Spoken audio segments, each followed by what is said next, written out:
Welcome to the Dirtbag Chronicles. My name is Brian, and I am your host.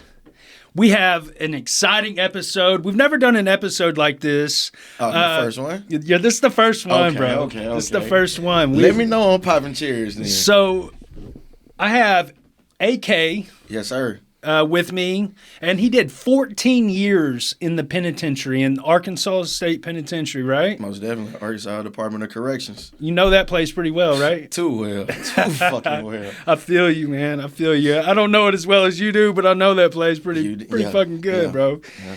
All right. And so I'm going to have AK tell his story. What I have him on the show is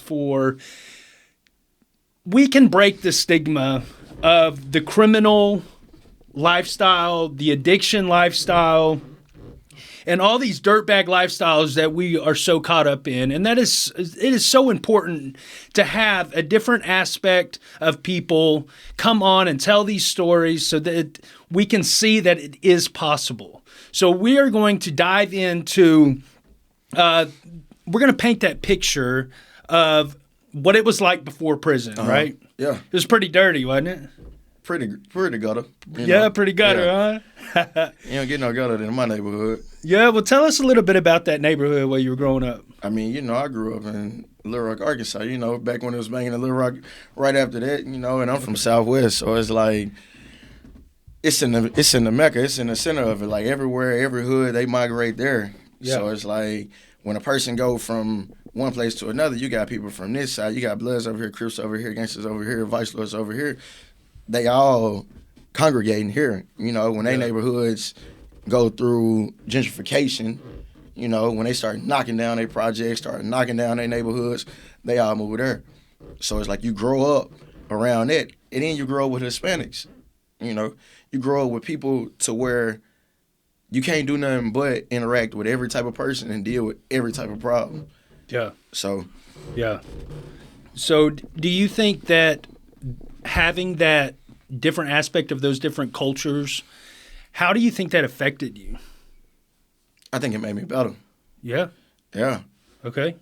Because, like I say, when you can adapt, you know that you can survive anywhere. You can survive in anything. Because when you learn how to navigate your way through and come out unscathed, like, gets no better.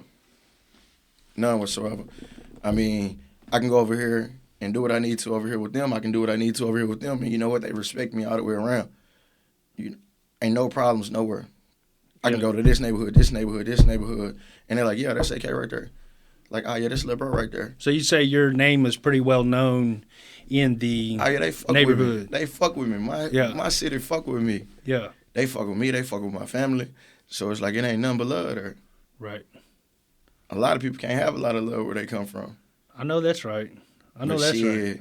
I come home, it's like a party every day. What do you think created that love for you? What do you think you did that was so special that made these people really enjoy you being around? Because I'm just all around good dude, good vibe, good energy. So it's like when you are a genuine person, when you keep it 100, when you ain't folding, when you ain't fake, when you ain't flogging, when you ain't pretending and you just being you, they see that and they gravitate towards that because people want good energy in their life. They want people with them that they know that they can go around, have a good time, that they can enjoy, and they can be at peace with, and they can go at home at the end of the day and be like, you know what? Dude, all right. Yeah. Everybody needs good people in their life. Yeah. Yeah, I definitely agree with that. And I think we're all good people to some extent. I think we get to choose who we're good to. Yeah. And I mean, I guess it's all a choice. It's who you going to choose to be the best you too. Because, I mean, I'm sure that you can relate with me on this. We haven't been our best version of ourselves to everybody. Yeah. I mean, I was a dirtbag for real. I'm just not getting to it. Yeah. You know what I mean? But it's like I'm saying, though. I'm saying I'm a good person. I'm not saying I'm a nice person. Yeah. But I'm a good person. Yeah. See, I'm not saying that I'm going to go for all the bullshit that you got. I'm not saying that I'm finna sit here and entertain your nonsense. I'm not. I'm not finna say I'm finna sit here and baby you, that I'm finna sit here and just deal with any of this fuck shit that you got going on. It's not me. And I'm going to let you know and I'm going to let you have it. But I'm a good person. I got a good heart. You know what I mean? I got a good spirit. Yeah. And it's with that goodness inside me that I let you make it. I like that. I like that because, you know, we have a little bit of history, right? Most definitely. You my guy. Yeah. You So, my guy. and, you know, and I respect that history. You and me both. So, the time that I got to know you, which was kind of a pretty cool experience for me too, being able to go back into the reentry center that I was locked up at. Yeah. And be able to help and share my experience with people like you, which, let's be honest, in the penitentiary, we would have probably never done anything. Nah, we were at the same unit and we ain't even run into each other. You know what I mean? So yeah, that was it. Calico. Yeah, Calico. Yeah. North Central. Right. Horrible. It was all right with me. I mean, They didn't give me no problems. It wasn't that great for me, bro. I ain't gonna lie. They didn't give me no problems. Prison didn't really give me no problems, man.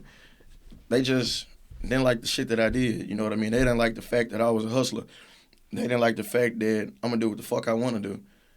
They didn't like the fact that sometimes it's hard to catch me doing what the fuck I'm doing. Yeah. They didn't like the fact that you might go home with her, but I'm fucking your bitch.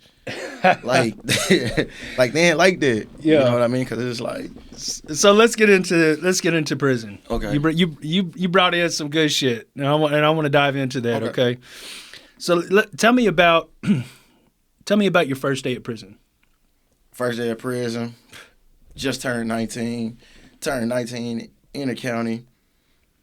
First day of prison, I want to say me, one of my cousins, my homeboy, and a few other people, like, we came from diagnostic. We went to Varner Unit. You know, they call Varner Unit Gladiator School. So this 2009, this is back when it's really rocking. Yeah, I've heard stories about that. Yeah, so it's like this is back in the day. So we come in the gate. Once we come in the gate, we see nothing but security, or correctional officers, COs as we call them. We see them, they smack dab running down the highway. So we're like, damn, what the fuck going on? You know, middle of the highway, like, fight, middle of the highway. They going at it. We like, we know what time it is. We know where we at. Yeah. But, you know, for most people who don't come from that, or most people who don't know how to deal with that, they'll be like, oh. But we like, okay then, we know what's up. Like, we ain't tripping. They get nervous too, huh? Yeah. You see people shook. They coming through diagnostic and they shook. But see, the thing is with me, I believe that I've always known who I was.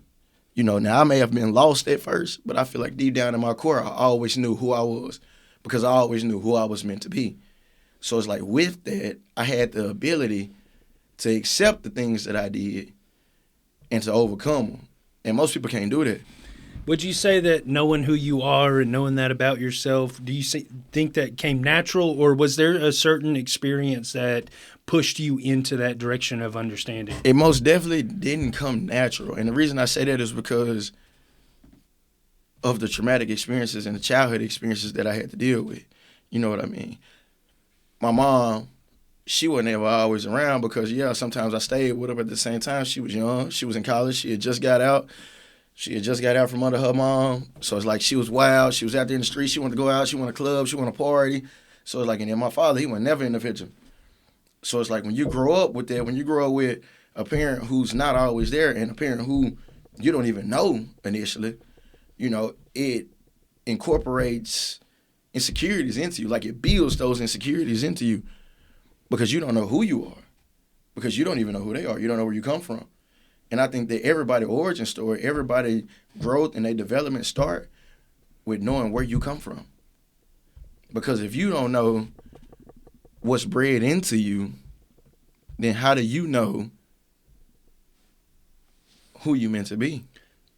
So let's talk a little bit about that. Do you think that the absence of your father, do you think that affected you? Because huge role. I mean, hugely. how did it affect you? Greatly. Because you don't have a male figure in your life. You know what I mean? Like, we are our fathers. Yeah. You know, and they say that you are born looking like your daddy, but you die looking like your decisions. So it's like, yeah, I look like them a little bit. And it's like, yeah, I look like my brothers, okay? But at the same time, I don't know who he is to even show me a representation of who I'm supposed to be. So how do you think that how do you think that brought out the truth in yourself? I mean, so I'm sure there are plenty of people out there that are dealing with that too. You know, I mean, and still adults dealing with their father being absent. How did you deal with that at such a young age? I misplaced it. I did not deal with it the right way, and I believe that's part of the reason of what led me to prison. Is that the hurt and the insecurities that I had from my father not being there, and from my mom being how she was and doing what she was doing, that hurt. I didn't know how to handle it properly, and I manifested that hurt and pain into anger. And it was that anger that had it to where I personally was lost. Now, when you say lost, do you think that was like a spiritual loss, or do you think that it was like, what do you mean lost in that term? Most definitely spiritual. Okay. But emotionally, because I didn't know how to process things properly. I didn't know, okay, this is this, but where does this come from? I didn't know how to get to the root of problems. So it's like I'm keeping everything surface level. I'm keeping everybody away. I'm keeping things to the point to where it's like I can control them. Because if I'm not in control of it, then it just shows me more so that I'm lost. Because now I'm doing something that I don't want to do. But we got to understand that it's that fear of that unknown. It's that letting go that we do with our higher power that allows us to trust something or trust somebody bigger than us. Yeah. Because to us, nobody is bigger than us. Absolutely. Absolutely right, man. Absolutely right. Okay, so the absence of your father, complete absence. And then your mother was there, but she really wasn't there because she was trying to live her life. Yeah. You know, she probably felt like you robbed her of her 20s. I don't know what she thought. Like, to this day, I still don't know what she thought. Like, my grandma, my mama, like, that was more so my mama than my mama. And, you know, back then, it was just common. Like, it was common. You know, grandmothers were raising the grandkids because they kids were still out there. So it's like it was common. My first memories are with my grandma. Yeah. You know what I mean? They ain't with my mama. Like, that woman did everything. Everything. Didn't miss a beat. Now, some of my cousins be like, well, you know, she had her flaws. Yeah, fuck that. Everybody had their flaws. Everybody had their flaws. But that woman treated me like, oh, she spoiled you. Well, shit, somebody needed to. Yeah, right. Shit, somebody needed to. Because, see, she spoiled me in a way that I feel like I needed. Like, okay, my mama, she was the type of person, she'll buy you whatever the fuck you want. She'll buy it for you. Like, she gonna make it look good. She gonna make sure you dress nice. She gonna make sure that you got every toy, all of this. But we kids, what the fuck she not understanding that we need is just her. We just need love. We just need attention. Like, we need that presence. That's what the fuck we wasn't getting. See, you trying to buy love. And I had to understand that her love language was giving gifts. Mm-hmm. But it turned out that our love language as children was quality time. Yeah, affection. Yeah. Affirmations. Quality time and words of affirmation. Yeah. We need that. Why? Because we're kids. We're being nurtured. We're being molded. We're being given the tools that we need in order to grow in society and to be productive and know who we are as people. Yeah. That's good, man. That's real good. So when you take that, now your children lost. Where are they gonna go looking for it? The streets. And you'd say that's where you went to look for it? Most definitely. Most definitely. And it's like I said, my city loved me from the time I was a kid. You know, genetics work halfway through it. You know, but then on top of that, man, I'm a people person. Like, it's just the Leo in me. Like, I'm a people person. I can talk to anybody. Yeah. Man, say, you can put me right there beside that door. I guarantee you before it's over with, that motherfucker gonna start talking too. You wouldn't even believe it. Like, yeah, bro, I know I'm tripping. Like, you'd think you were drunk or high or some shit. You'd be like, man, I would make a mute figure out how to speak words. Like, no cap. Like, no talk. That's what's up, bro. So let's talk about the love that you got from the city. Where did you find that love? Who gave you that love? What was all that? What talk about that love? It came from everywhere. That love came from everywhere. That love came from women, of course.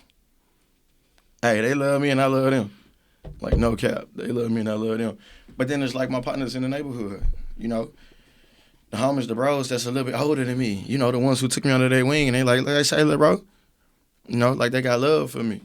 Now, I'm not saying that their love is the correct and proper love. Because being part of an organization, like being in any street activity, gang activity, any of that, like, that's not the angle that you're supposed to take. Yeah. You know, because if it was real love, then I'd be like, hey, man, you better stay in them books. Hey, you better stay in school. Hey, you better go to college. Hey, you better do something. It ain't, yeah, come on, get down with the team, homie. Did this organization, this family, did they not only encourage you to do things that were against your morals, or were they pushing you to be a gentleman? Nah, you know what? I can honestly say that they never pushed me towards anything, but they never dissuaded me. You know what I mean? They were open arms and gung-ho for whatever, but they never dissuaded me. So they didn't encourage you to do. Didn't encourage it. Yeah. But see, like I say, when you lost and you a boy out there in the streets and you want to be a man and you ain't got no male figure to look up to, that's who you look up to. Yeah, you're probably to that point, because I've been there too, of willing to do whatever it takes to get somebody else's approval. Yeah. Yeah. And you seeking approval in other people. Yeah. Because you need that validation. Because see, you're not getting that validation at home. And that's where it starts. You're not getting that. You ain't got your pops there telling you that he proud of you when you go to school, make good grades. See, you ain't got your mom there sitting there telling you that she proud of you all the time. Don't get me wrong, yeah, she did it here and there. Yeah, she gonna do the shit. She gonna do the shit that make it look real good. You know, like she gonna sit there and she gonna go to the PTA meetings. She gonna go to your games. You know, anything to where she can show her ass and show that she there, that's what she gonna do. Yeah. She ain't gonna sit there 10 o'clock, 11 o'clock at night, like, where the fuck she at? 2 o'clock in the morning, like, where the fuck she at? Her and her crew, they out partying, they out kicking it. Shit. 3 a.m. when you feel like somebody outside, where the fuck she at? Man, a bitch set my mama car on fire one time. Oh my God. Tell us about it. Look, I don't know. You don't know. Man. That's what mama said, Just came outside, the motherfucking car was on fire, bro. Yeah. Like, hey, she had a 2000 Honda Accord, like the motherfucker was green. So it's like 2000, so it's like 99, so I'm like 9, 10. Never forget it. Like, we stayed over here on Earhart. It's like right over there on Pinecone. So we fucking around, we stayed over there. Hell, and next thing you know, you just hear some shit. You know what I mean? Like, damn. Okay. Then you see some light outside. You see her go out there. You go out there, you're like, that motherfucker just lit. Yeah. Like, that motherfucker smoked. Yeah. Like, damn. Yeah. So now, let her tell it, oh, they thought it was her homegirl car. So, the homegirl was beefing with another girl about a nigga, about a dude or whatever. And boom. Like, that's what they was on. 2000, they set people cars on fire. That's some gangster shit. How old do you think you were when that happened? I was saying, she had a 2000 Honda, bro, so I had to be like 9, 10. Yeah. Yeah, it was a 2000, like a 2000, 2002. So anywhere between the 9 and 12 range, like, this shit was crazy. Set that motherfucker So that on fire. was like the lifestyle that you were raised in. So would you say that kind of stuff was normal to you? It normalized unnormal behavior. Yeah. You know, most definitely. But that's what a neighborhood will do to you. Like, it'll normalize unnormal behavior. Like, the way that we live or the way that we used to live is not normal behavior.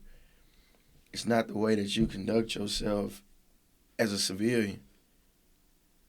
And, like, my guy, like, John be asking me, he be like, oh, man, so people got to understand they got to let it go. But I be telling them, like, yeah, but they got to understand they got to let it go when they leave prison.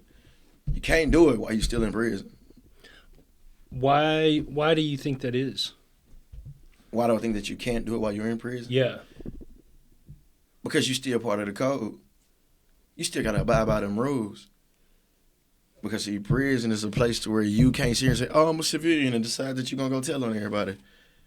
Yeah, It's I know. Not the type of, I know it's not the that's type right. of fucking party, bro. It ain't that kind of party. Nah, you're not finna fucking sit here and go tell on Tom, Dick, and Jerry and then think that you're gonna be all right. Like, nah, that ain't what's popping. Right. But if you out here paying your motherfucking taxes in the streets, you a civilian, you ain't breaking the law, it's like you done switched over. Like, you have jumped the fence. You're no longer a part of this life. You're a civilian. Somebody shoot at you, you don't shoot back. You call the fucking police. Yeah. You know what I mean? But back in the day, somebody shot at you, you better shoot better. Yeah. Like, for real. Yeah. Like, it's Yeah, progression. it's true. It's progression. Yeah. It's growth. It's understanding, hey, you know what? That was me. This is me. Yeah. And it's about survival. And the only way you can survive is about doing the right thing and putting yourself first. I really like that, man. I really do like that. Because that's what I've had to do on my journey. You know, like, for me to be able to get out of my stigma of being a junkie and an addict and alcoholic and felon and all that, which some of those stigmas still are carried on from others. Yeah. But for me, that's the most important stigma because, you know, I'll be riding in the car and somebody be in the car with me and say, "Oh, shit." I'm automatically looking for the police. You know what I'm saying? Like, I'm like, shit, where they at? You know what I'm saying? But that stigma is so hard to break, man. And so and you mentioned kind of getting out of that lifestyle and not having to live by that code. How is that? How does somebody that is struggling with getting away from that? How would you? What's your advice on getting out of that code? Find out who you are. You got to know who the fuck you are. Because if you don't, your decisions will not sit right with you. And see, that goes more so to the point of you have to find out what is your why. A person has to know their why. You got to sit there and know what is the reason that you get up every morning. What is the reason that you are here? Who am I and why am I? Why am I here? What is your why? What is your purpose in this life?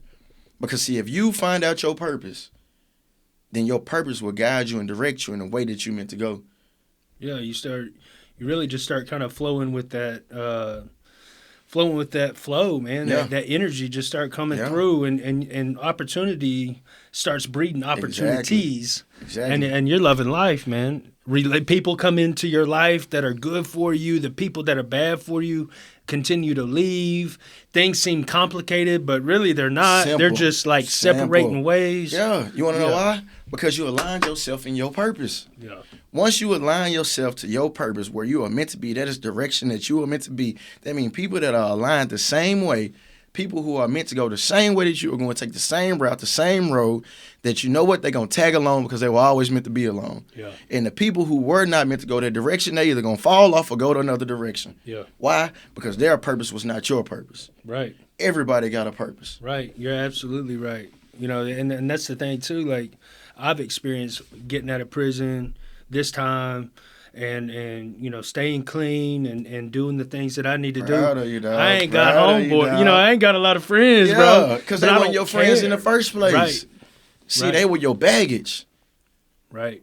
They were your weights. They were holding you Yeah. down from the greatness that was meant for you. Yeah. That's all that was. See, they were cement blocks on your feet. Yeah. All they were trying to do was put you at the middle and put you in the deepest part of the river Yeah. and just let you sink. Yeah.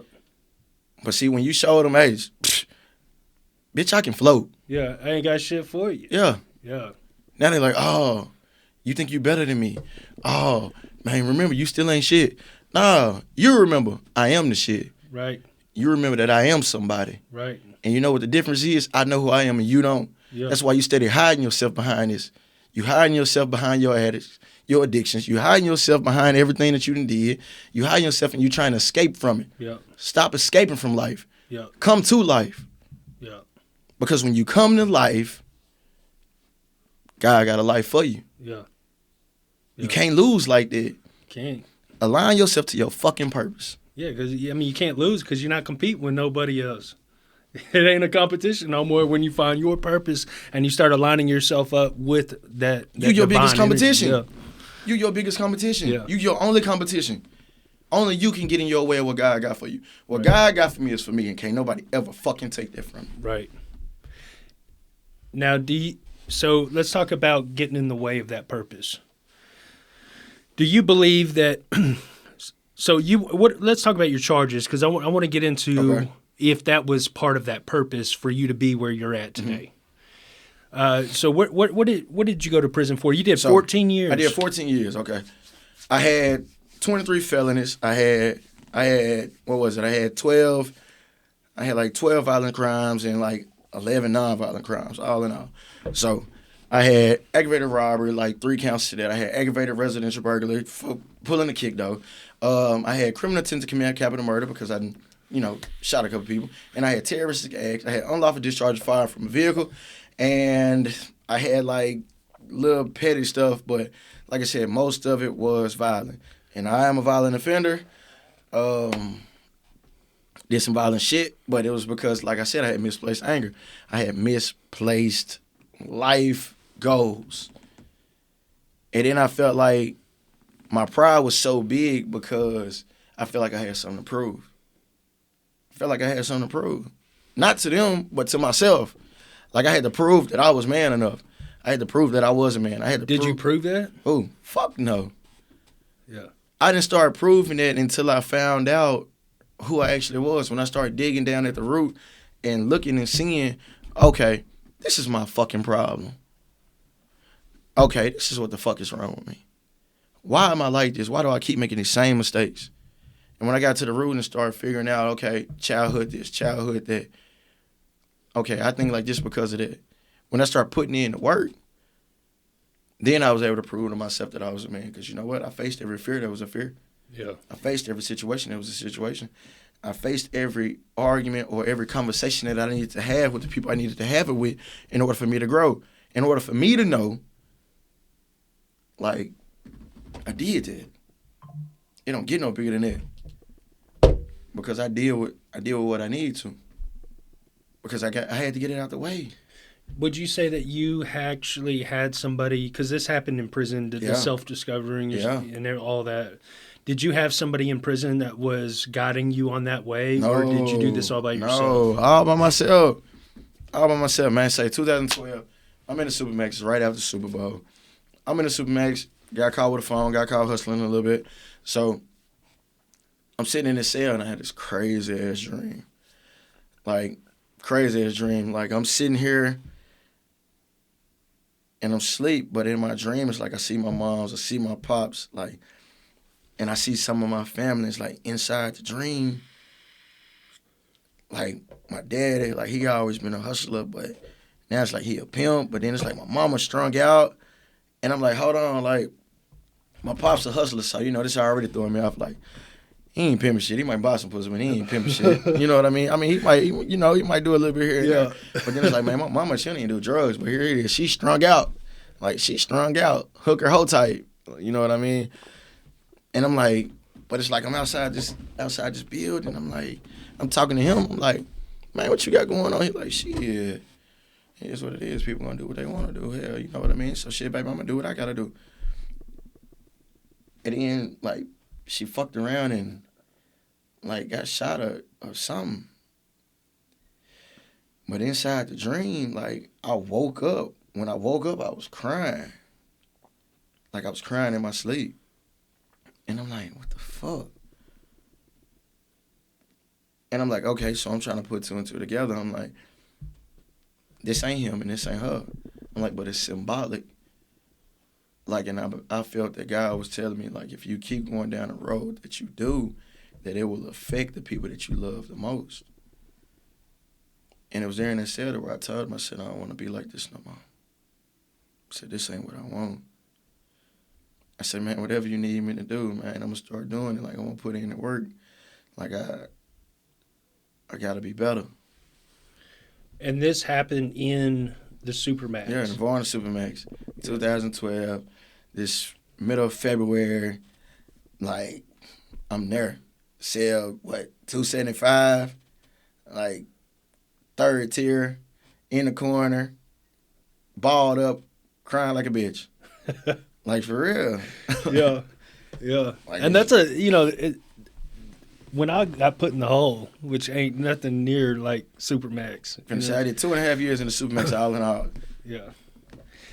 So that's when it was like, that's when the reality check started coming. I spent 24 hours a day, 30 days in a row. That is a long time to be in a little bitty cell with no sunlight, nothing, eating the bare minimum. But it really brought like, okay, who am I? You know what I'm saying? I kept asking myself that, who am I? I got to figure this shit out. Because whoever this is, I do not like them right now. That whole time I do it for you, boy, it'll change your life around. It will. It will. Hey, man, I've seen a lot of good people lose their mind back there. You know what I mean? Like, shit on themselves, throwing shit on the wall, throwing piss on people. Like, shit, just going crazy back there in themselves. Yeah. But I thank God every day, like, God made me strong-minded, you know what I mean? He made it to where I knew what it was that I was supposed to do. So I ain't never really just I ain't never lose it. I was always there. I was always cognizant, you know what I mean? I was always straight. Yeah. 14 years is a long fucking time. That's a long fucking time. Bro, but it's so crazy. Like, I be out here, like, I be moving because I got motion. Yeah. So it's like when I be moving, like, I tell a person, I be like, yeah, I just got out. They be like, you for real? I'm like, hell yeah, I just got out not too long ago. Seem like if you would have never said nothing about it, I would have never known. Right. Yeah. That's because you want to know why? Because my body was there, but I was free the whole time. Yeah. Prison is a spiritual thing. It's a mental thing. So it's like that whole time I was there, I wasn't there. Even while I was in there, I didn't move like I was there. I didn't get confined and stuck in what was going. No, I had motion in there. So it's like I'm making my own way. Yeah. They tell you to walk in the yellow line shit. Me, I'm walking on the outside of it. Just because, it's the small shit that matter. They tell you to make your bed every morning. Fuck making that bed. Because, when I'm at home, I make my fucking bed every day. Yeah. But it's just the fact that you are trying to conform me. Yeah. Like, you're trying to make me conform to your rules. Yeah. And that ain't me. Yeah. But you know what? I know how to play my part. So you know what? I know how to adapt. So I'm going to move my way through here. Yeah. But I'm going to do this shit over here. Yeah. So let's talk about moving in prison. Okay? Motion, baby. Motion, baby. Let's talk about some of that motion, right? So you said you were in the Supermax because you got busted with a phone. With a phone. And every time I went shit. to the Supermax, bro, it was about a phone. Yeah. Yeah. Because I got to stay tapped in, man. I'm connected like Wi-Fi, so I had to, you know what I mean? But I had to stay active. Shit. So let's talk about some of those hustles. Okay. So would you say that you made some money in prison? Fucking right. Yeah. I took care of myself in prison. Don't get me wrong. Now, I had some females along the way that helped me out.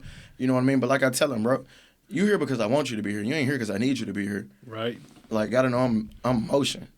Like, I'm gonna make something shake. I ain't gonna sit here with the bare minimum. Like, gotta know I'm gonna take care of myself. I ain't calling home asking folks, hey, put this on here. Nah, hell no, I'm sending money home. Like, what's up, you straight? You need something? So if my family send me something, it's just a blessing, you know what I mean? And the only time that I would call is if I'm already like, hey, say I'm in a hole back here, like, go on and throw some on there and I'm gonna give it back to you. Because some of my hold close and dear to my heart. Yeah. I got a couple cousins that's like my sisters, like them two right there. Gonna die about them. Got action about them. Like, it's up, off the rip. Right. Why? Every step of the way they were there. Every step of the way, you can't miss that. Nigga, they were there more than my mama. Yeah, that's hard to find too, because I had my grandparents with me while I was in prison, and which they don't really know how to take care of a motherfucker in prison. You know what I'm saying? But I had nobody. Like, all these people out here that I was fucking with in the streets, I wasn't getting no letters. I would be sitting. I was that dude at mail call going, please send me a letter. You know what I'm saying? It was hard, bro. That shit was rough. Hey, look, that's one of my first days in prison, though. My first days in prison, old school dude told me, he said, hey, man, I'm going to tell you two things. He said, boy, you got 14 years, so I'm going to tell you two things. Listen up. Listen good now. Number one, don't be up here no mail call. Because there's going to be a lot of days to where don't none come. Don't be up here listening to your name. When you know the mail call finna come, find you something else to do. That way, if it come, it come. If it don't, it don't. Don't be up here waiting on this shit. Because it's going to fuck you up.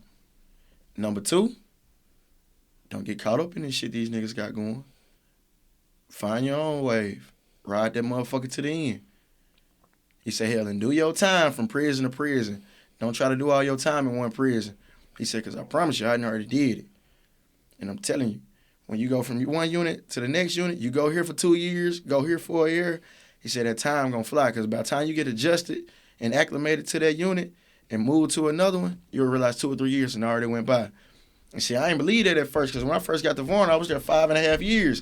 And I'm like, man, I'm going to do all my time here. Like, I got this bitch mapped out. They sent me to the max and let me right back out, and I'm back doing the same shit. I'm still out here selling this. I'm selling dope. I'm selling dope, selling coke, selling heroin, selling whatever the fuck you need me to sell. All in prison. Yeah, all in prison. Yeah. All in prison. Any type of drug you want, bro, holler at me. You want some Sharon?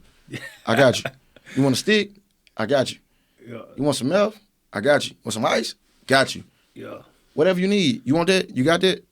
Psh, I got you. Don't worry about it. You want a phone? Psh, I got you, boy. Yeah. Whatever you need. Now, but did you use while you were in prison? Oh, I ain't ever used drugs. Yeah. Ever. Only thing I did was smoke weed a little bit.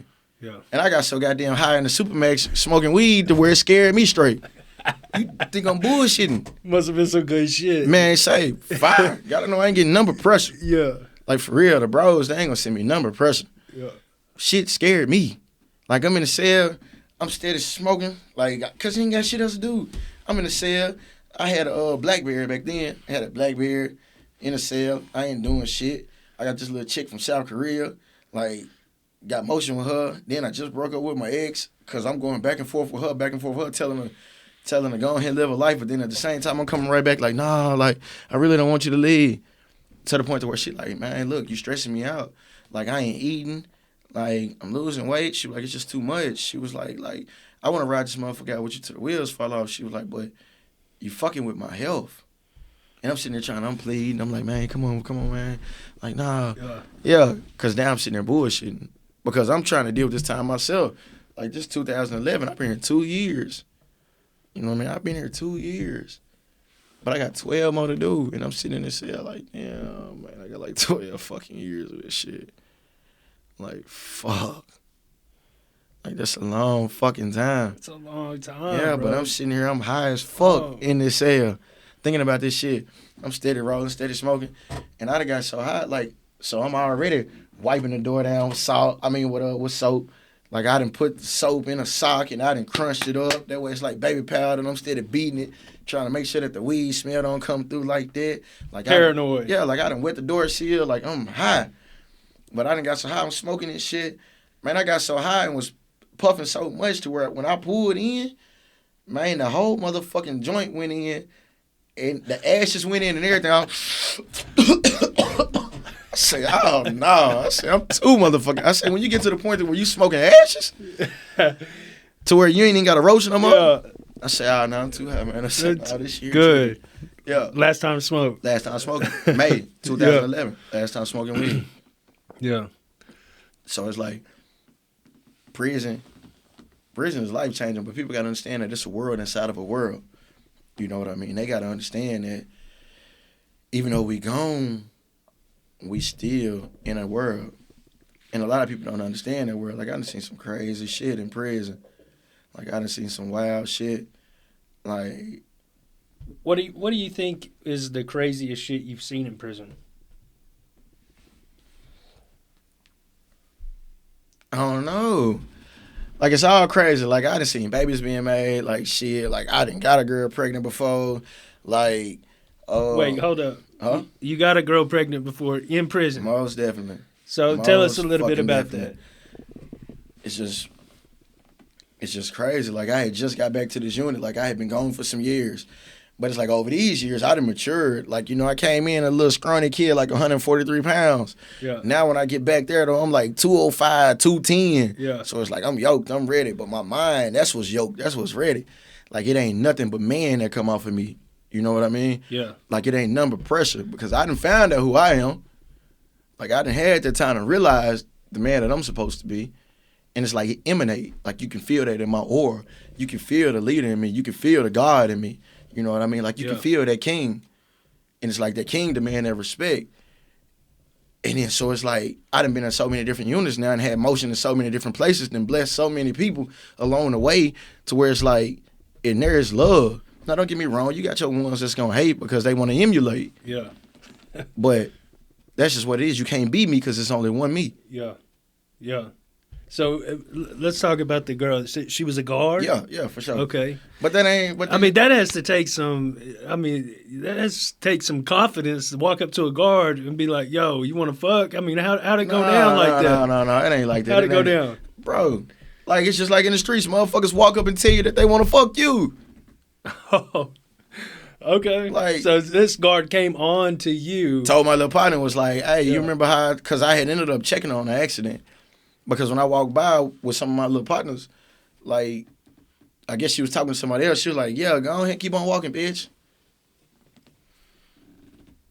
So I'm like, I say, who the fuck you talking to? And she like she stuck face. She deer in the headlights. Yeah. I'm like, who the fuck you talking to? I said, I don't know who the fuck you used to around here, but let me get you to understand something real quick. I don't know what you with or who you're with, but I'm not that nigga. Don't you ever let something like that come out your motherfucking mouth talking to me. You better put some respect on that shit.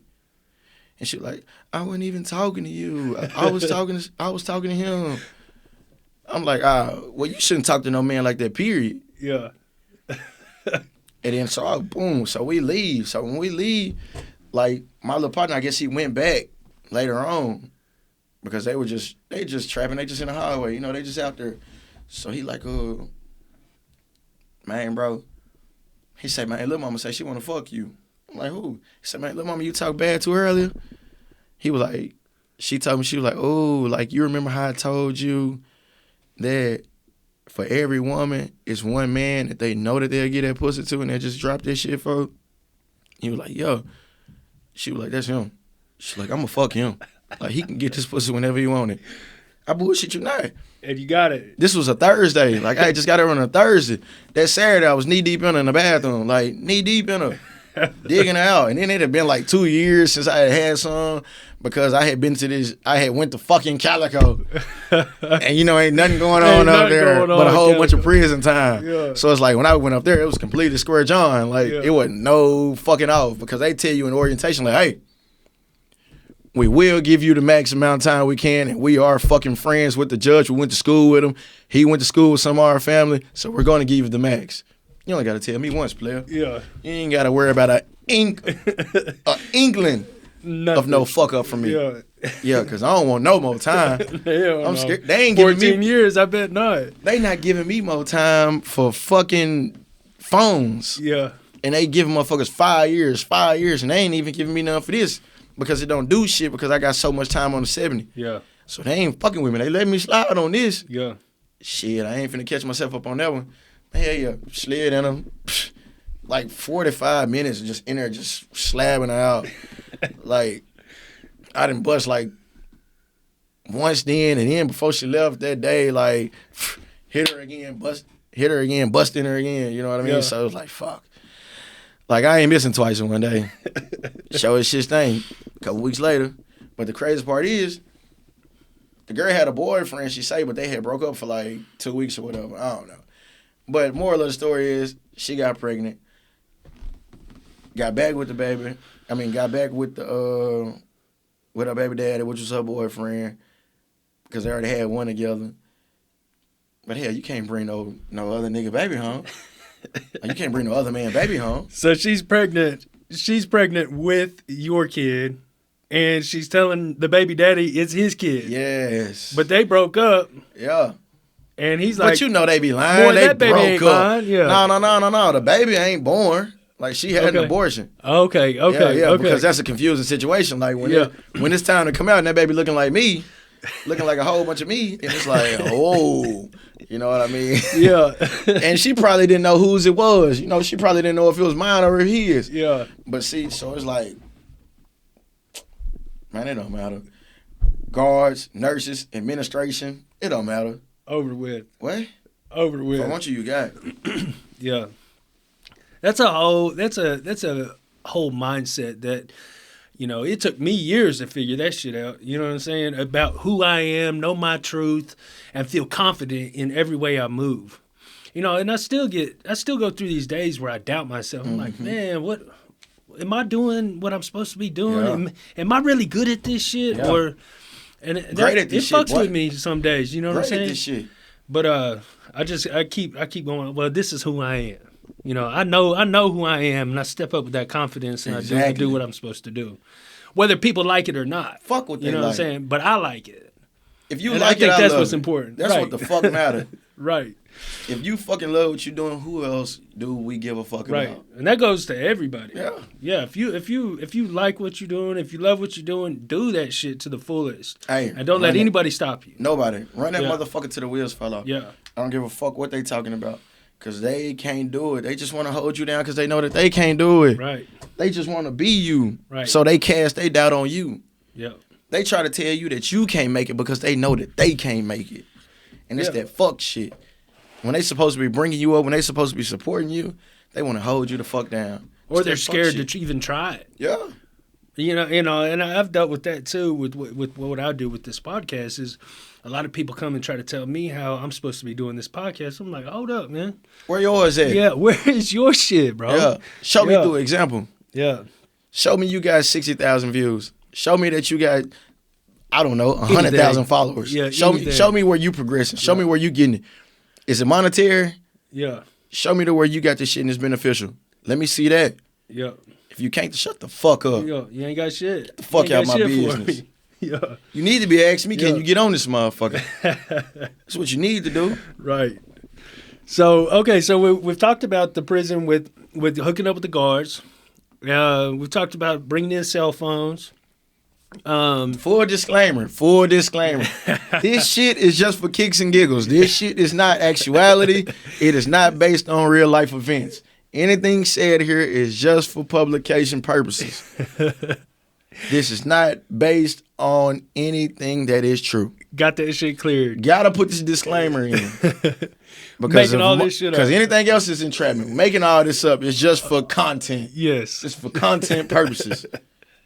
Do y'all see me? Yeah. You like that? Content purposes. Shit. So, all right. So, 14 years. You found yourself a few years after being there. You went through. Can you talk about anybody that was important to you while you were there? Because I know how it is. We make this brotherhood in there. We're close to these people. Yeah. Tell me about one of those or two of those people. And how did they influence you to become a better person? I had one partner, he was from Pine Bluff, man. His name was Tuck. You know, his name Mario Scott, actually. But we called him Tuck. You know, but everybody called him Koki. Like dude was like a real big brother to me. You know what I mean? And I say, because he had a nigga back. Like, he was with a nigga 100% of the way, you know. And it's like from the time I got there, like, we just clicked. Like, we just vibed on the hustle mentality. Like, we just vibed on the whole organization type shit. Like, we just, like, he was like a big brother to me. Everybody else was around my age, so it's like everybody else really, like, they were my homies, they were my partners, they were people I grew up with. You know, like, my best friend was in there. You know what I mean? He robbed the bank. Yeah. You know what I mean? Like, so he was there. And it's like some of my cousins was there. Some of my day ones was there. So it's like, and a lot of the people that I were in there with, like, we still conversate and congregate to this day. Like, we out. And we all got motion. Like, we all doing stuff. Like, we all starting our own businesses. Like, we all in our own field, in our own lane, and we growing. You know, like, I got a little homie that's going through CDL school right now. I got a homie that got a truck. I got a homie that got 2 trucks. You know, my brother, he went to the feds. He got trucks. You know, like, I've been out since February. I got out of fucking reentry in July. August, I got off an ankle monitor. Bro, I started my own business. You know what I mean? I got my LLC. You know, I got my business accounts. You know, I'm creating a website. Like, this Epicenter vision that I got, is epic. Yeah. You know what I mean? So that's why the name of my business is Epicenter. Why? Because we movers and shakers. Like, we in the midst of everything. This gonna be something that you can grow on and hold on to. Yeah. Like, we all full circle. Hey, trucking lanes, Forex trading lanes, home repair, apartment repair, real estate investing, you know, like, we everywhere. Like, we not missing nothing. And we trying to invest and we giving back, like, nonprofit. We ain't even nonprofit, but we nonprofit. Yeah. Like, we trying to give back. We trying to help. We trying to get invested in. Like, and it's just this vision that I'm growing. Yeah. Most people ain't stepping out and stepping how they supposed to be stepping. Man, I came to execute. I ain't come to play. Right. I ain't come to play. Right. Like, I came to go ahead and build something. Why? Because legacy is important to me. Yeah. Because I ain't got no kids, but I guarantee you when I have some, I want them motherfuckers to know, yeah, Pops did his thing. Like, Yeah. Pops put us where we supposed to be. Ain't no 5, 10 baby mamas. Nah. They gonna know that I was there, that I was present. Yeah. They gonna know that everything I did was for them. When I show them how to build themselves up, when I show them how to move, how they supposed to move, come on now. It ain't gonna be no better. Right. Give them everything that you didn't have and that you had to Yeah. go through those hard times and everything like that. And, you know, I really am grateful for all the hard times that I went through, right? Because it did make me into the person I am today. It gave me Most the definitely. life experience, the stories to share, the personality. I mean, I walk this way, I talk this way, I look this way because of my life experience.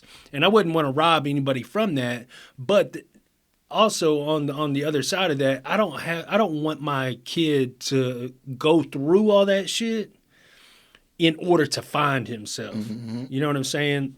Which, you know, I just got word too, like he's going through some shit. And I haven't seen him in 10 years, and I'm fighting right now to get that back in my life. Yeah. And, you know, it takes a while. Addiction has taken a lot from me, and my son is one of those, but I'm breaking that stigma, bro. And I'm breaking that personal stigma in order to get back in that fight and start swinging again. You know what I mean?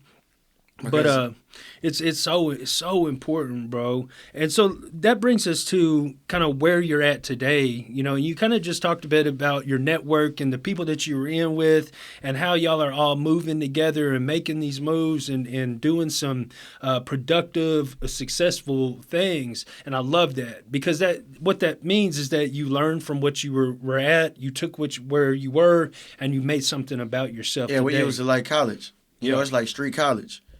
Because you can sit there in prison and you can fall victim to what it is that they got set up for you. Like I say, you can conform or you can adapt. And see, when you conform, that means that you go in what they got in the institutionalization process that they got for you. Mm-hmm. Like, you can be a part of that. Mm-hmm.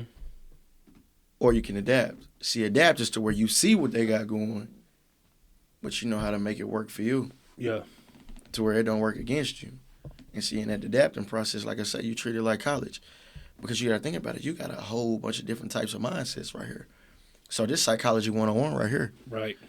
Because now you get to watch people. You get to see how they move. You get to see why they move. You get to see why they think the way they think, why they move the way they move. And you know how to play them. Yeah. You know how to win in a position. Because why? I tell people all the time, bro, I ain't got to be around you to know what you're talking about. Right. Because you know what? God blessed me with something. You know, when I aligned with God and I aligned with my purpose, bro, he gave me discernment. And it wasn't just discernment, but he gave me a third eye. And see, with this eye right here, see, it's soul catching, it's spirit binding. So it's like, I see you. And I tell people all the time, I be like, hey, like your aura off. They be like, what you mean? I'm like, cuz, bro, you got energy around you. Like, you got energy. And like that energy, it vibrates off of you. And it's just boom, boom, boom, boom, boom, boom at all times. And see them waves, like it's in color to me, like it come in different hues to me. So it's like, if you good energy, like I see it, it's bright. You know what I mean? It's shining, it's yellow. But if you got some fuck shit in you, like it come off dark.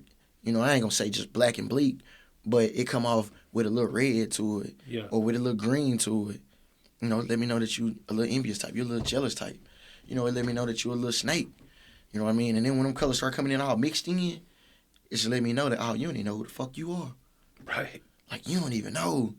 Because, see, one minute you here, one minute you there, like you everywhere. Like, you just slithering your way through. Like, it's just a whole lot of snake in you. Yeah. And, see, I can see it. So, it's like when you talking about me, or when you trying to get some people against me, like, my partner in them ain't got to come tell me. They ain't got to tell me that because I see it. Right. You can already read that. Yeah, I feel it. Like, God already done lined me up with it. But you know what? We got a saying, bro. We lay low and play slow. Cause see, I ain't looking for no problems. I just want to keep doing me. Right. You know, I just want to keep making my little money. I just want to keep fucking how I'm fucking. I just want to keep active on my phone like I'm on my phone. But then when you bring that problem to me, then that's when you get to see the gangster in me. And see, it's the gangster in me that they don't be ready for. Yeah. Cause they be like, oh man, dude, lay back, dude, the player, man, dude, ain't about that shit. Woo, woo, woo, woo. But then they be like, but then you got all these niggas over here who like, shit, all right. I'll keep playing with that nigga thinking he ain't with that shit. Like, Yeah. you know, they're like, yeah. So that is a question I wanted to ask you. What is your definition of a gangster? My definition of a gangster is somebody who stand on business. Like, he stand on business. Like, gangster don't mean that you the hardest motherfucker. It just mean that you stand on business. Like, no matter what happens, you up front, you upright, and you handle it however it need to be handled. Because, see, you can be a gangster in your own right just by doing what you need to do as a man. That's some gangster shit. Like, when I see dudes and they taking care of their family, when they taking care of their son or their daughter and they there, they present, like, that's some gangster shit to me. Because motherfuckers ain't standing on business because, see, you made that. You created that, but then you want to go run and act like that motherfucker ain't yours. Oh, man, she was fucking such and such. Did you go get tested? Did you go see? Did you go try? Oh, man, she won't let me see him. Did you go put yourself on child support? Did you go try to be present? Did you try to go get custody? Or you just going with, see, that ain't gangster shit. See, gangster is when you stand on business. When you know that's your business and it got to be stood on, you stand firm on that shit. That's what gangster is. Yeah. So it's like with me, like, me in prison, like, I don't want no problems. Like, I ain't going around spreading rumors. I ain't going around talking about you. I ain't going around in your business. Nah, I ain't worried about nobody business but mine. That's it. I ain't worried about nobody business but mine. You want to know why? Because at the end of the day, that's the only person I'm sleeping with is me. Right. Especially in prison. Yeah. Yeah. I mean, you got some niggas who ain't sleeping with themselves. You got some fuck niggas in there. Like, a lot of them. Like, and they be fucking you up sometimes because it's like, it be niggas that you know. Yeah. And that shit just be crazy. Yeah. Like, niggas you grew up with in the neighborhood or niggas that you, like, we had a little homie from my neighborhood. Like, I was back there in the Max, and I heard about him. Like, let a punk suck his dick. You know what I mean? So it's like one of the homies from the hood, you know, who was really standing on business, you know, who was real big in the hood, he told him, it's over with. You can't claim the neighborhood. You can't claim shit. And then stabbed him a couple times. Yeah. Because, see, our neighborhood here, we don't play. Because, see, you got all these neighborhoods who got a whole bunch of people. Like, it's everybody. Like, it's a whole bunch of them. You know, they got strength in numbers. But, shit, where we go, it ain't always strength in numbers. But they know not to fuck with it because they know that them niggas, they're going to stand on business. Yeah. Like, them niggas, they're about that action. They ain't going to play with it. They cool as fuck. They some money-getting niggas because our hood is just money-getting motherfuckers. We ain't nothing but some players and some money-getting motherfuckers. But they know. Don't fuck with them niggas because they going to go there. If you ain't ready to go there, don't go there. Yeah. But, yeah, so when I got out, I seen him. He like, man, big bro, I need to holler at you. I'm like, what's up? Excuse me. He like, man, you know, man, I fucked up. He like, man, I don't know. It just happened. I said, whoa. Let me stop you right there, little bro. Ain't no such thing as just happen. I don't give a fuck what you talking about. Don't nothing just happened. What you mean? Your dick accidentally slid in the motherfucking mouth? No, it's just shit. We were up late, and I was sitting on my rack, and I was reading, and he was over there, and he just had his little keychain. And, all right, man, I ain't trying to hear this bitch-ass shit. Like, I don't give a fuck how it happened. The fact is, it shouldn't have happened. I say because it goes against the code that you guys have for yourself. It should go against the code that a man got, period. But, you know, hey, it's 2023, baby. They like it. I love it. Yeah. Whatever y'all do, that's y'all business. If y'all want to be with a man, be with a man. Just don't come on to this man. Yeah. Because I ain't gonna do nothing but slap the fuck out of you. Like, for real. Like, we can be cool. Like, I ain't got no problem with you doing you over there. Just don't bring that shit over here. Yeah. That's it. We ain't finna kick it. It's okay. It's different strokes for different folks. Definitely different strokes. Yeah. But we not finna do that. Yeah. This ain't that type of party. None whatsoever. Like, I don't know what type of Mardi Gras you got going over there, but this motherfucking gangster party over here. Yeah, I feel you. And see, like, I be telling people, they be like, Oh man, like damn, 14 years, like it ain't no. I tell him, I say, hey bro, dudes don't come to prison and turn gay. I said that shit was already in them. I said, see, they just need an environment where they feel safe and where they feel comfortable enough to do it, because they couldn't do it in the streets. Because I did 14 years of prison and the thought never crossed my fucking mind. Like the thought of, oh, let me fuck with a dude never crossed my mind. I'm in prison trying to figure out how to get some pussy. You know what I mean? Getting some. What? Getting some. So it's like, I'm in here trying to figure out how I can get me a shot of head from Lil Mama. Like ASAP, like make something happen. So it's like, y'all got the same opportunities that I have.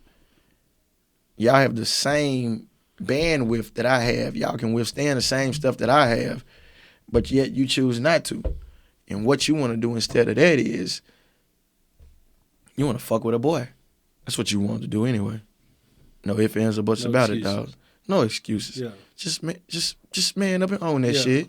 You like a little boy butt. Just own that shit. Which, you know, again, it's okay if they want that. Yeah, You know if that's I'm what saying? you There's want. no judgment on that. Hey, Yeah. fuck that. There's some judgment on it. Because you've been sitting here front like you hard, Yeah. bro. We're playing somebody else. Yeah.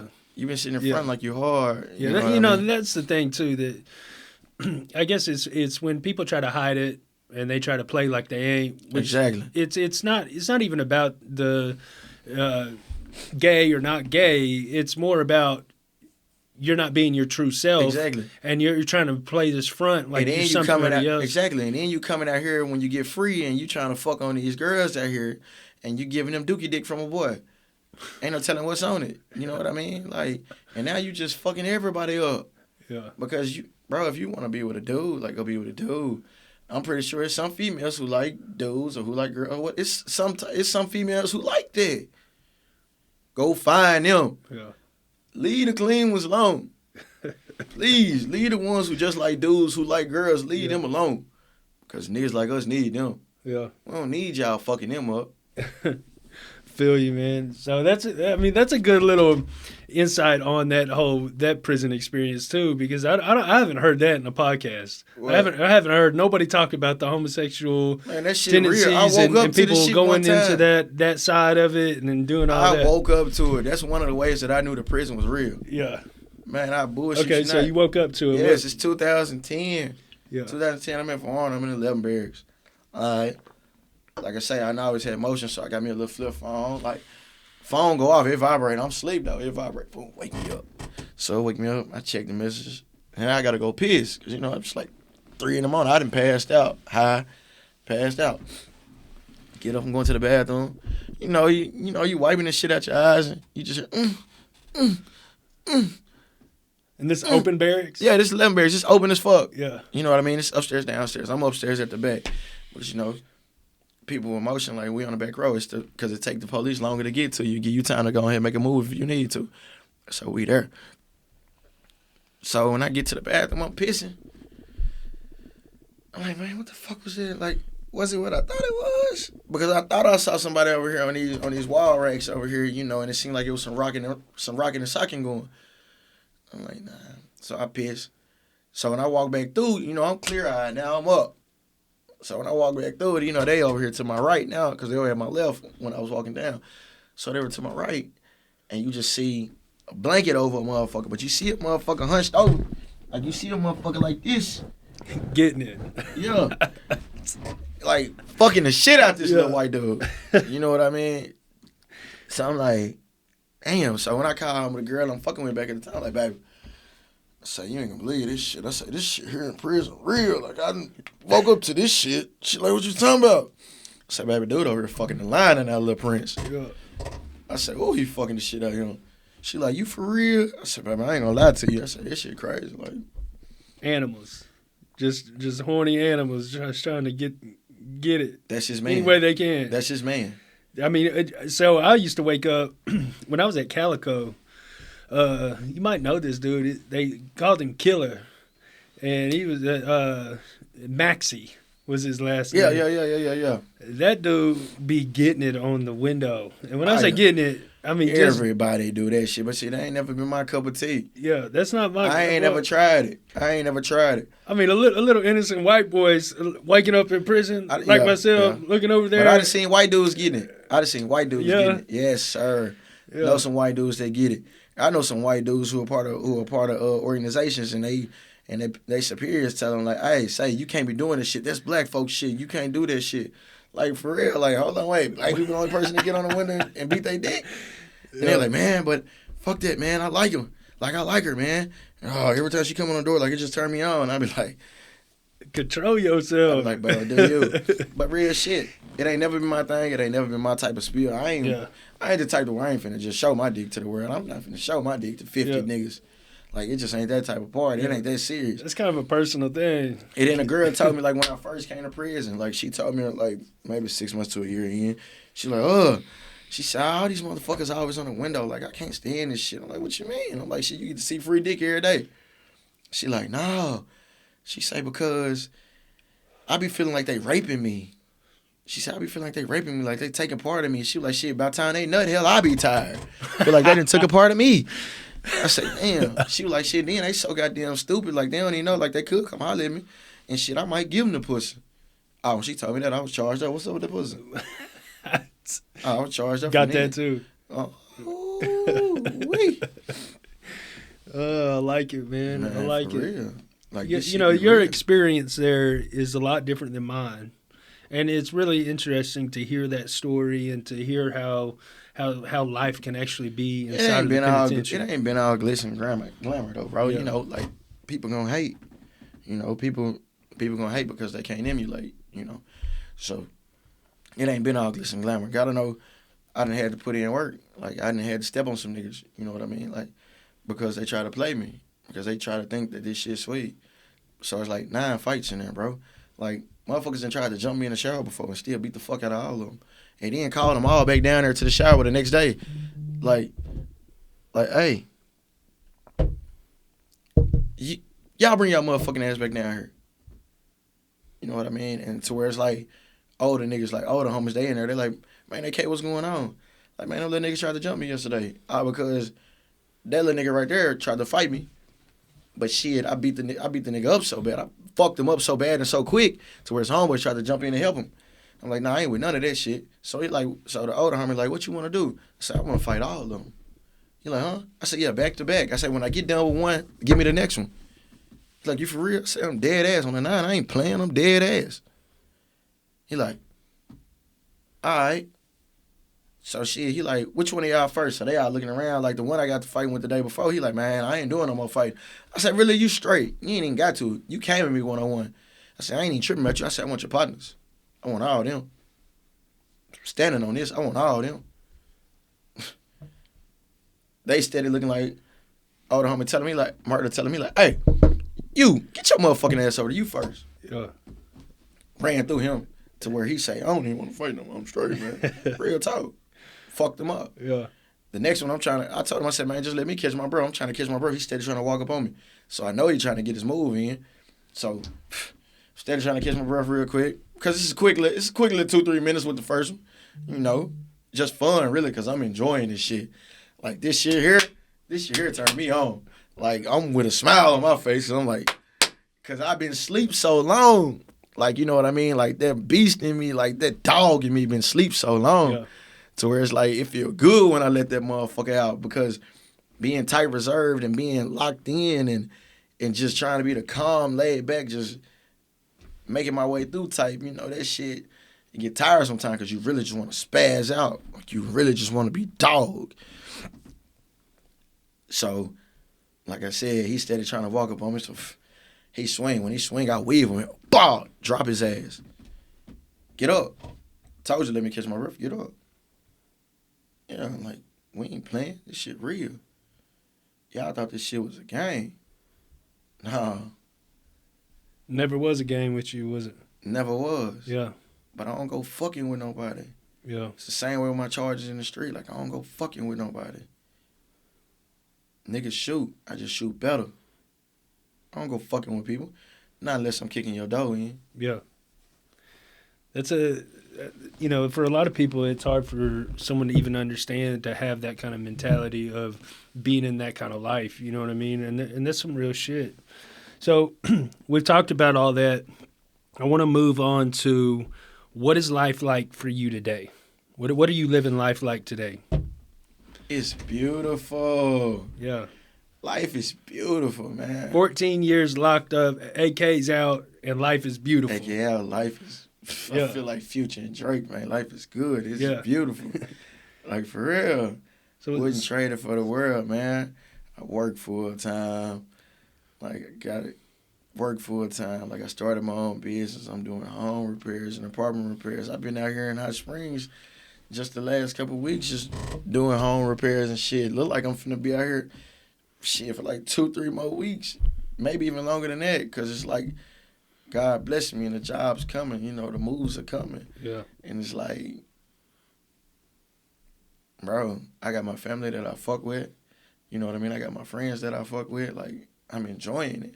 I'm taking it all in and I'm appreciating it. And I think that's what prison taught me, was appreciation. Because it make you appreciate the shit that you take for granted. Like, we take freedom for granted. You know what I mean? We take freedom for granted. And we can't. Like, it's real.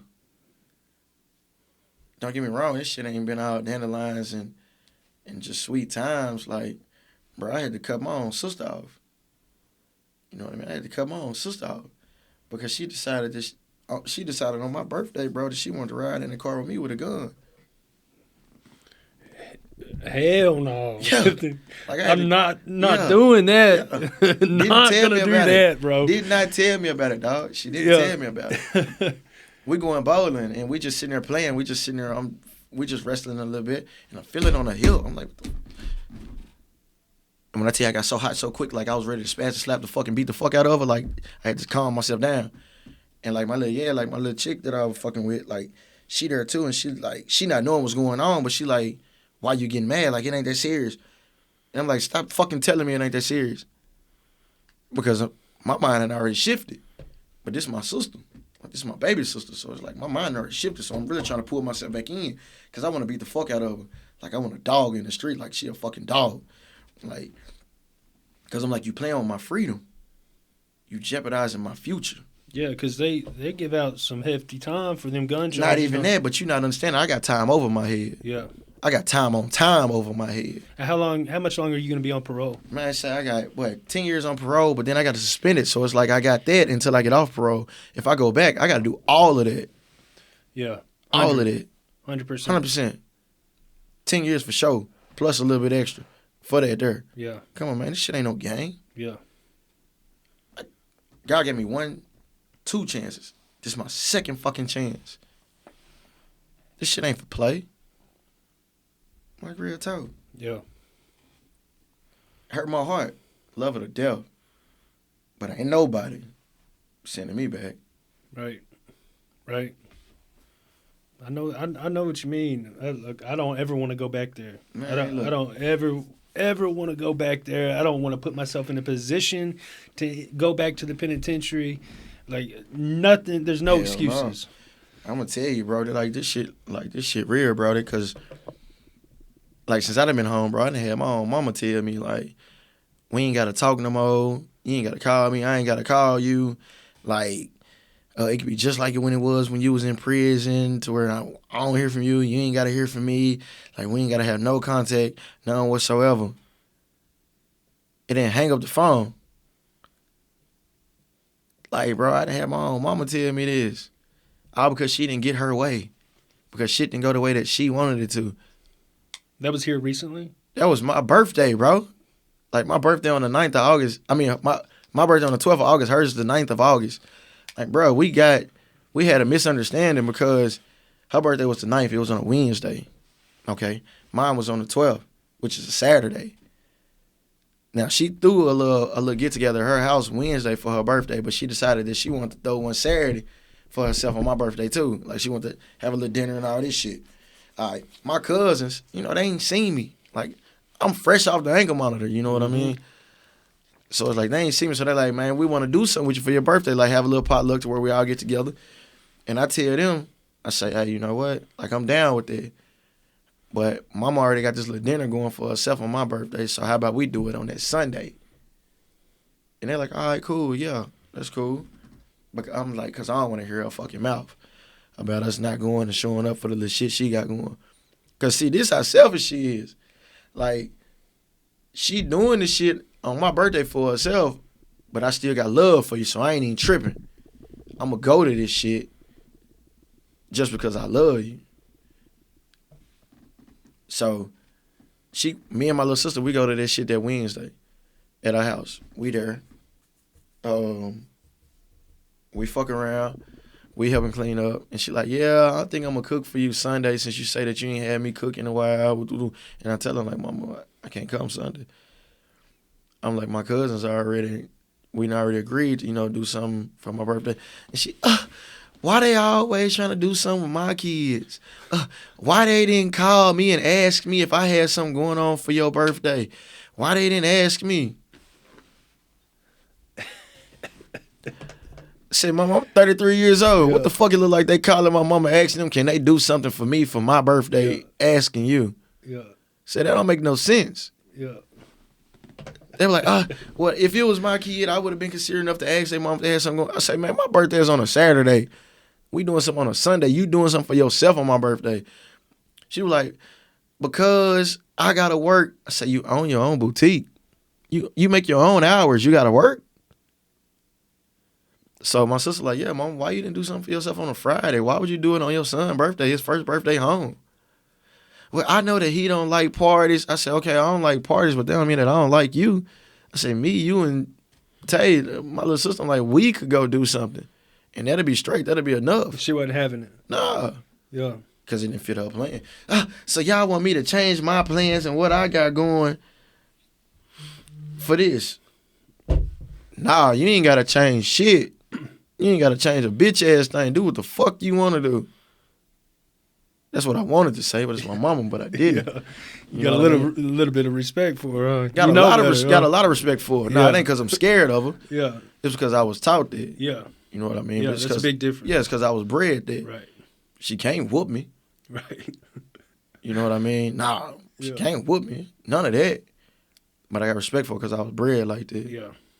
You know what I mean? Like, that was instilled in me. That's part of being a man and being able to know that. Yeah. Yeah, absolutely. Yeah, see, this respect out of love. It ain't out of fear.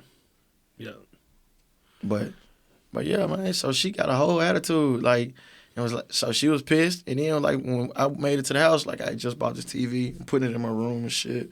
She called me. So I'm like, maybe she finna apologize. Nigga, no. I put this motherfucker on speaker because me and Lil Ye, we putting this TV up. And, she like, I can talk now that all my company gone. So I'm like, what's up? She was like I was saying, they tried to do the same thing with your brother. They always trying to do stuff with my kids, trying to separate us. And all of this is always my kids. And I went through this with your brother, and I'm not finna go through this with you. So if that's who you choose, that's who you want to be with, then fine, be with them. We ain't got to talk no more. You ain't got to call me. I ain't going to call you. It could be just like when you was in prison. Like, don't come see me, none of that. Like, just forget about me. Ugh. Yeah. Yeah. And that, I'm fresh out of prison, dog. Yeah, and that's hard. Yeah. It's hard because you've been waiting all these years to be able to rekindle that relationship, see her, do things with her, be a part of everything, and then it's like instant rejection. Yeah. So how did you handle that? Shit, it broke me down. Like, when she got off the phone, it just broke me down. I was like, man, I just had to take it all in, and I was like, this shit crazy, bro. Like a dude can only try so much. Yeah. Damn, man. Well, I really appreciate you coming on the show, bro, and just sharing all of that. And I mean, it takes vulnerability to come on here and share your experience, tell the truth, tell what's really going on in the mind of AK. And I appreciate that, man. For sure. And from your story, man, what I believe you did was share the message of hope for people out there that are getting out of prison, that there is something better after that life. Fucking right. No matter how long you've been locked up. I mean, we just part one in this shit. We've been in here a little bit too long, but we just part one in this shit. Yeah. Motherfuckers hungry. Yeah. I got motion back in the city. Yeah. You know what I mean? Like, shit, we could be here all goddamn day, but we just... I feel you. Shit, we just got to reschedule too. Is there anything else that you would like to share? Fucking right. off the rip, off the muscle. Which camera am I? Which one of these motherfuckers? You're right here. Just look. Right here? Yeah, Right here. Right here with the red light. Y'all like this angle? Oh, y'all like this angle? Know your purpose. Know your why. You have to know your why. And when you find out what your why is, when you find out what the reason that you're breathing, what's the reason that you wake up in the morning, and what's the reason that motivates you, live in that purpose. And when you find that purpose, make sure it's the main thing in your life. And as long as you keep the main thing, you won't lose your direction.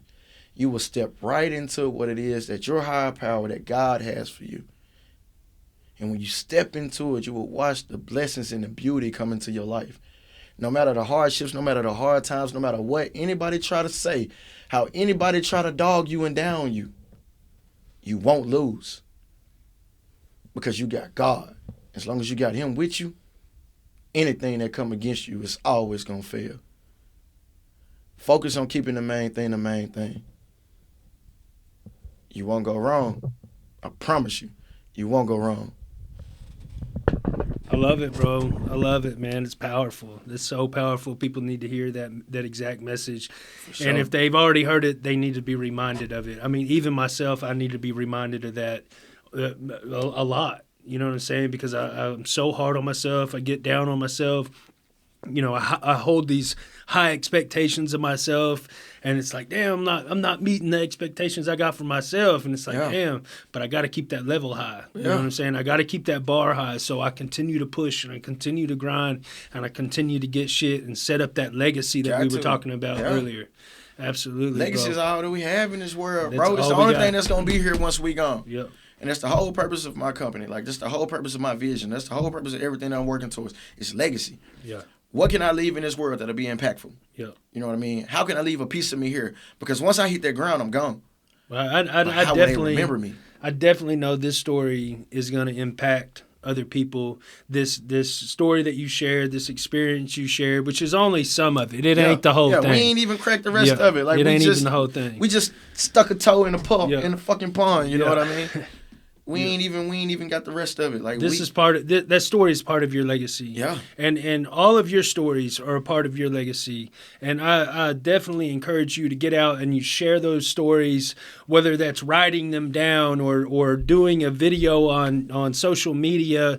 Do something to share your experience, because there's somebody out there that has got to hear that experience, that needs to be able to relate with somebody, because this is what I've learned, AK. I have learned that I am not rare. Like, everything that I'm going through, somebody else out there are going through the same shit. Yeah. Just might be in a little bitty different way, but there's enough to relate with somebody out there to give them hope, to give them love, and to shine that light on them. Check this out, though. But I got to add to you on this, though. You are rare. You might be relatable, but you're rare. Yeah. You're unique. There's only one Brian. Yes, you are unique. There's only one you. Some of these problems might be similar. But you are not alone. No, you are not alone. Yeah. You are not alone, but you are on an island of self. Yep. You are on an island of self. Because why? Because, yes, this person can be around you in your hemisphere. This person can be close to what it is that you're going through. And you can find steps and things that they did to help you get through it. But at the end of the day, the only person that makes the change and who it affects is you. Yep. That's powerful. Because you're unique. That's powerful. Bro, again, man, I really appreciate you coming on the show and doing your thing, man. For sure. You told your story well. And I can't wait to hear more. Hopefully, we'll get you back on the show. For get real, you in the studio. Bro. I'm tapped in. Like, I'm here. Yeah. Hey, man. Hey, look, check this out. Dirtbag Chronicles. Everybody got a story to tell. All right? Dirtbag Chronicles. Hey, man, if you see this video, like this video, subscribe to this video, comment this video, man. We aiming 100,000 views. You know what I mean? 50,000 likes. Like, come on, don't play with it. Y'all see what he doing. Y'all see the motion that he got for you. You see what he bringing to the table. You know what I mean? If you see it, you want it. If you like it, come be a part of it. I love it, bro. Like, for real, come be a part of it. Find me. You know what I mean? Facebook, find me, AK Keaton. You know what I mean? AK Keaton. You know, find me on Instagram. I am AK Keaton. You know, and just watch the motion that we got. Like, watch the angles that we go. Watch the places that we going. Yeah. You know? Yeah, we'll put those links up, too. Yeah, for real, Let for them real, follow for real, you, man. because I'm sure there's going to be somebody on here that wants to reach out to you and see what you got going on, Hey, man, bro. get at me. Yeah. If I can help you in any type of way, get at me. Because you know what? You might be able to help me, and I might need your help. Absolutely. Because you never know who you meet. Absolutely, because it's not what you know. It's who you know. It's who you know. For sure. Yeah, for sure. I know some damn good people. Yeah. You know I'm a me. damn good person to know. I know you. Baby. All right, let's go. Let's go. All right, man. Well, check us out on all our social media. We're on TikTok, Facebook, Instagram, YouTube. You can listen to our full episodes on Spotify, Google Podcast, Amazon Podcast, Pandora, Samsung Podcast, any major podcast platform. You can catch the Dirtbag Chronicles. And what's so exciting about this episode is this is season 2, episode 1. So thank you so much for kicking it off, kicking shit. season 2 off. Okay. I really appreciate you coming down here. I didn't know that. First episode. Yeah, you excited? I'm turned. Couldn't have told you at the beginning. Been too excited. Season starter. Hey, look. And it's just letting you know that he got even more fire jumping, There's man. some fire coming. You know what I mean? That he got it coming. Fire hey, coming look, this before season. I go, Absolutely. Before I go, you see it. Like, this the homie brand. You know what I mean? You see it. A whole lot of talk cash. You know, shout out to my guy Ryan Grant. You know, they call him Rich Porter. Yeah. You know, we trippy with it. So, man, we supporting everybody. Everybody that done been through something, we supporting you. Make sure y'all get with him, man. Talk cash. Like, he got what you need. That's you want that drip? Holla at my guy. Well, that wraps up season 2, episode 1. And we are so thankful that you listen to us, that you subscribe to our channel, that you're sharing this content, and that you're flat out enjoying it. For real. Wraps up the episode. Thank you. You guys have a great night. Y'all hold it down, man.